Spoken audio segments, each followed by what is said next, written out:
नमस्कार. लीड महाराष्ट्र या बातमीपत्रात आपले स्वागत आहे.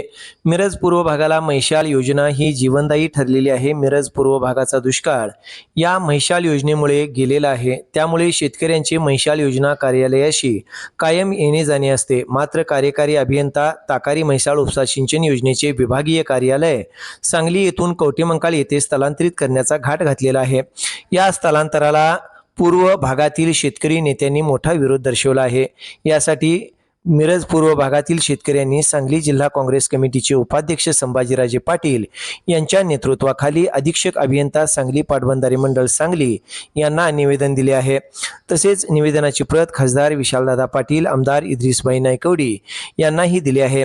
लाभ क्षेत्रातील शेतकऱ्यांच्या विविध समस्या, पाणी वितरण, तक्रारी अर्ज, तांत्रिक बाबी, नवीन मागण्या, सिंचन व्यवस्थापन तसेच प्रशासकीय कामकाजासाठी सांगली येथील कार्यालय अत्यंत सोयीचे व मध्यवर्ती ठिकाण आहे.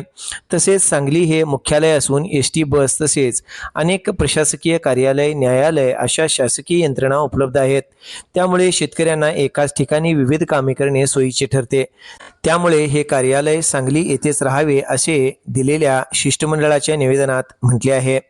यावेळी संभाजीराजे पाटील, बाळासाहेब नलवडे, प्रशांत चौगुले, दीपक कवाळे, दत्तात्रेय मोटे, शंकर तवटे, आदिनाथ शेट्टी, बाबासाहेब भोसले, नामदेव माने, लक्ष्मण देवकाते, सारंग माळी, महेश आवटी, संजय संकुनट्टे, परशुराम साळुंखे, विनोद बुरुड आदी पदाधिकारी, शेतकरी मोठ्या संख्येने उपस्थित होते.